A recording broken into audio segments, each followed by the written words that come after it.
Hello साथियों, मैं हरिराम अपने यूट्यूब चैनल यमुना ज्ञान संगम पर आपका स्वागत है। आज हम हिंदी साहित्य की प्रश्नोत्तरी करेंगे, जो कि बहुत ही महत्वपूर्ण सेशन होने वाला है, जो हिंदी के किसी भी परीक्षा के लिए बहुत ही महत्वपूर्ण है। जैसे Hindi TGT, PGT, LT grade, UP TET, C TET आदि अन्य प्रतियोगी परीक्षाओं में बहुत ही ज़्यादा महत्वपूर्ण होने वाली है। पहला प्रश्न है, हिंदी साहित्य के इतिहास लेखन की मुख्य कितनी विधियाँ मानी गई हैं? कितनी विधियाँ मानी गई हैं? 3, 4, 5 या 6? इसमें से सही उत्तर है 5 विधियाँ। इसकी पहली विधि है वर्णानुक्रमबद्ध।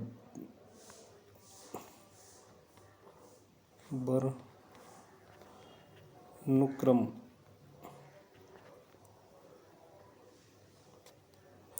दूसरी विधि है कालक्रमानुसार।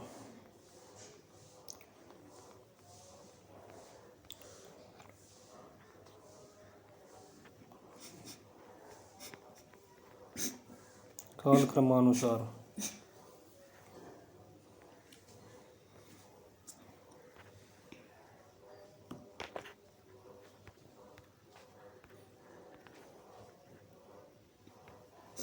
तीसरी विधि है वैज्ञानिक।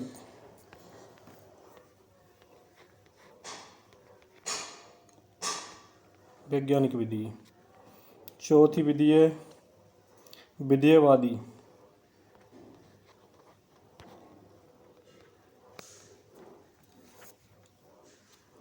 और पांचवी विधि है समाजशास्त्री।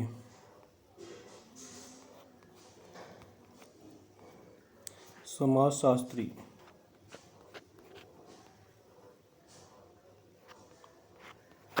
समाजशास्त्री 5 विधियाँ हैं। अगला प्रश्न है, वर्णानुक्रम पद्धति को अपनाने वाले प्रमुख विद्वान कौन से हैं?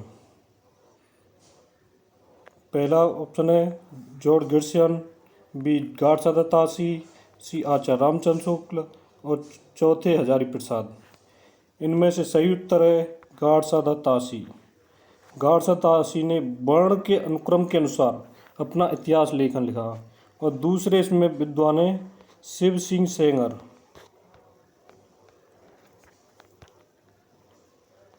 शिव सिंह सेंगर।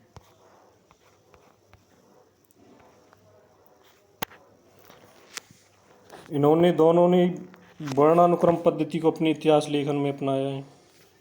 अगला प्रश्न है,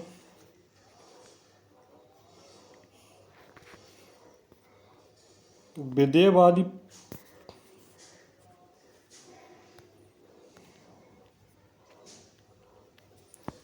विधेयवादी पद्धति के जन्मदाता किसे माना जाता है? विधेयवादी पद्धति के जन्मदाता किसे माना जाता है? जिसमें पहला ऑप्शन है आचार्य रामचंद्र शुक्ल, 3 डॉक्टर रामकुमार वर्मा और चौथा है मिश्र बंधु। इसमें से सही उत्तर है 3। इन्होंने 3 आधारों का वर्णन किया है, जिसमें जाति,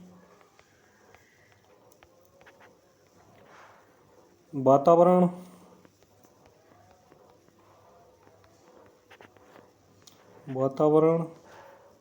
और क्षण।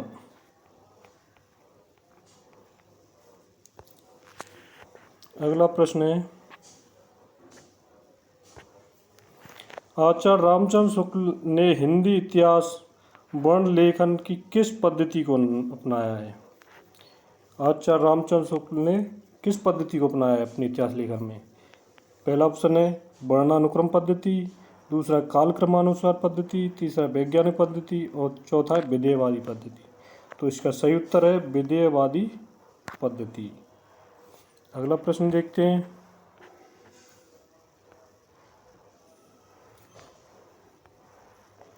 कालक्रमानुसार पद्धति को अपनाने वाले विद्वान कौन से हैं? इसमें पहला ऑप्शन है गाडसादा तासी, तीन। तीसरा है जॉर्ज गिब्सन या मिस्र बंधु। चौथा है गणपति चंद्रगुप्त। तो इसका सही उत्तर है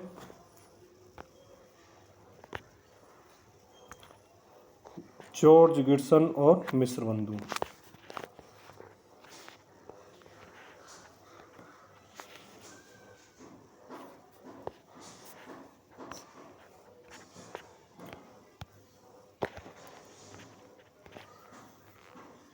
वैज्ञानिक पद्धति के मुख्य रूप से मानने वाले विद्वान। वैज्ञानिक पद्धति मानने वाले विद्वानों में ऑप्शन है पहला गाडसादा तासी, गणपत चंद्र गुप्त, शिव सिंह सेंगर और आचार्य रामचंद्र शुक्ल।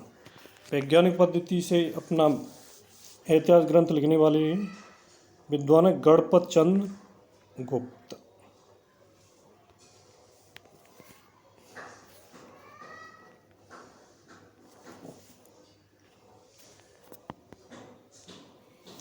हिंदी साहित्य का प्रथम इतिहास ग्रंथ किसने लिखा?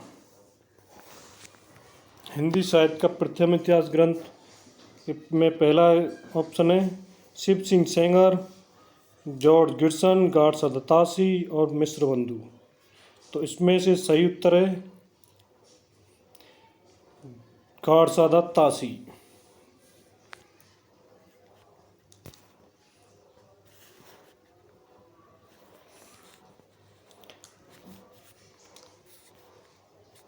गाडसादा तासी ने हिंदी साहित्य के प्रथम इतिहास ग्रंथ को किस भाषा में लिखा?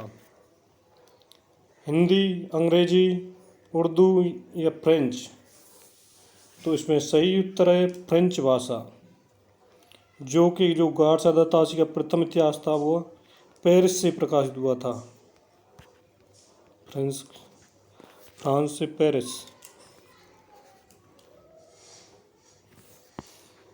गाडसादा तासी के इतिहास ग्रंथ का नाम है, कौन सा नाम है?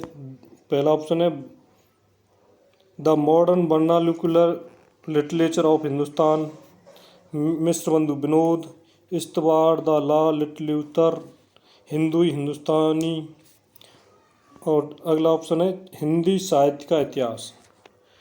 तो इसमें से सही उत्तर है द इस्तवार द लॉ लिटरेचर, हिंदुस्तानी।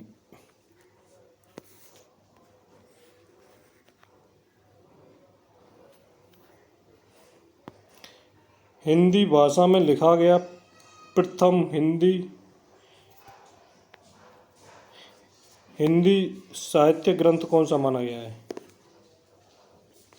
हिंदी भाषा में, वो फ्रेंच भाषा का था। हिंदी भाषा में कौन सा लिखा गया है? पहला इस्तवार the literature Hindustani, the modern vernacular literature of Hindustan, Mishra Bandhu Vinod, Shiv Singh Sengar.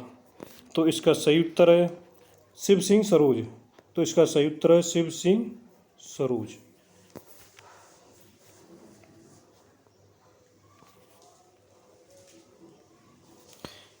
अगला प्रश्न है शिव सिंह सरोज ग्रंथ के लेखक कौन है?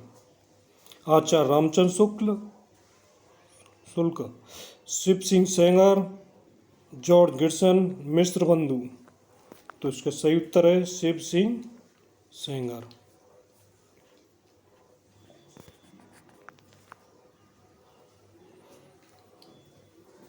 The modern vernacular of literature Hindustan ग्रंथ के लेखक, इसमें पहला ऑप्शन है मिस्र बंधु,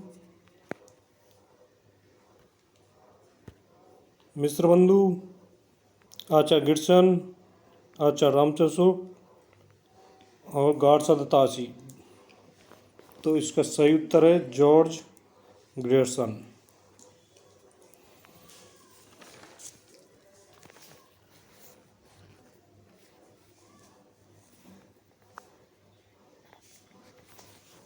अगला प्रश्न है सच्चे अर्थों में सच्चे अर्थों में हिंदी साहित्य का प्रथम इतिहास ग्रंथ किसे माना गया है? यहाँ पर दिया गया सच्चे अर्थों में।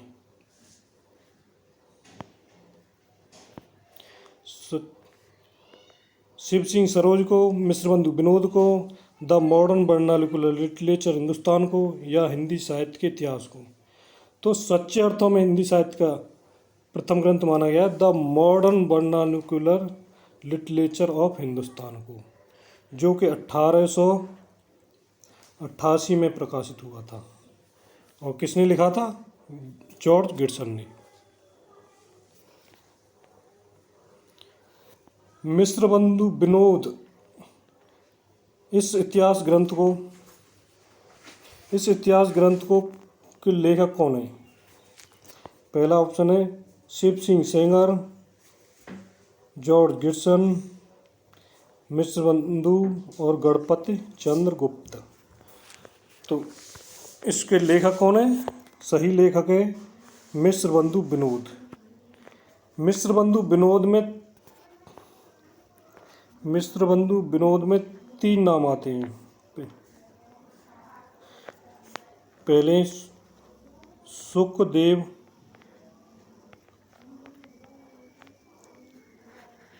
बिहारी,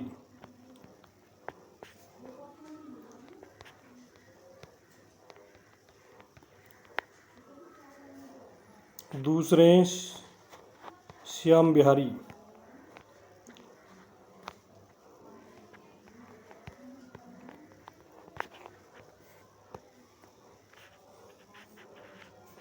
और तीसरे हैं गणेश बिहारी।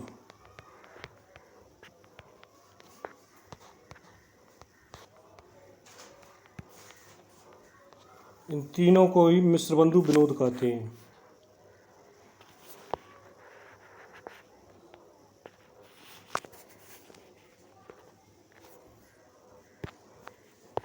मिश्र बंधु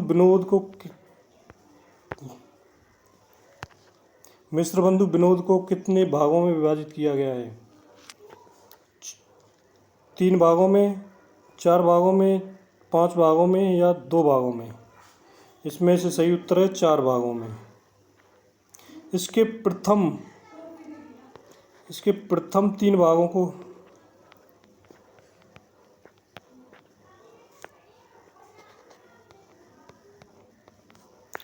प्रथम 3 भागों को 1913 ईस्वी में प्रकाशित किया गया था, और चौथे भाग को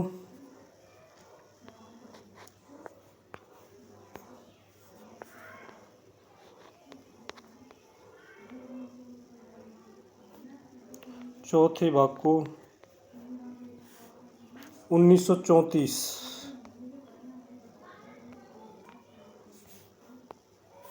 पहले भाग 1913 में पहले 3 भाग, और चौथा भाग 1934 में प्रकाशित हुआ।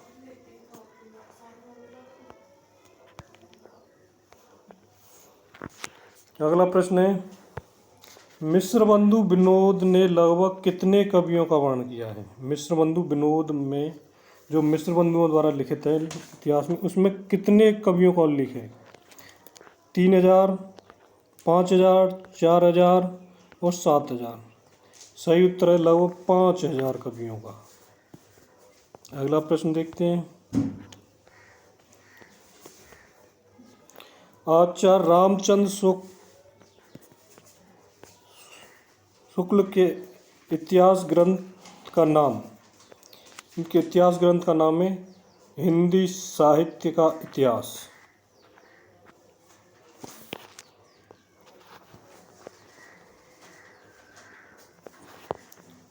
अगला प्रश्न, हिंदी साहित्य का इतिहास जो कि आचार्य रामचंद्र शुक्ल द्वारा लिखा गया है, इसे कब प्रकाशित किया गया? 1925, 1927, 1930 या 1939? इसका सही उत्तर है 1939, जबकि इसे लिखा गया था लिखा गया था 1927 ईस्वी में।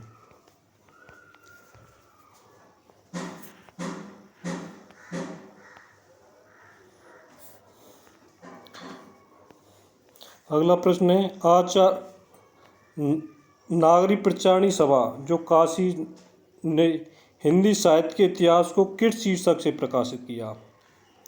जो आचार्य रामचंद्र शुक्ल का इतिहास है, हिंदी साहित्य का इतिहास, जो नागरी प्रचारणी सभा से प्रकाशित हुआ, वह किस शीर्षक से प्रकाशित हुआ?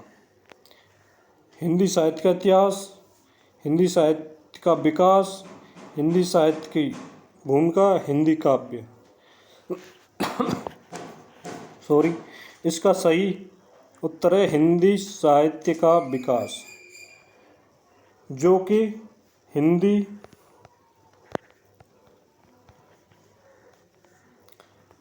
शब्द सागर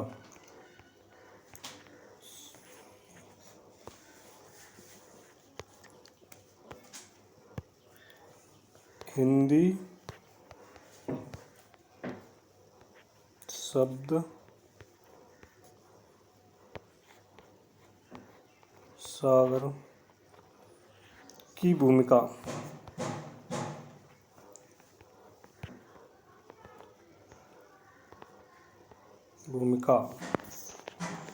के रूप में प्रकाशित किया गया और इसका शीर्षक था हिंदी साहित्य का विकास। अगला और अंतिम प्रश्न,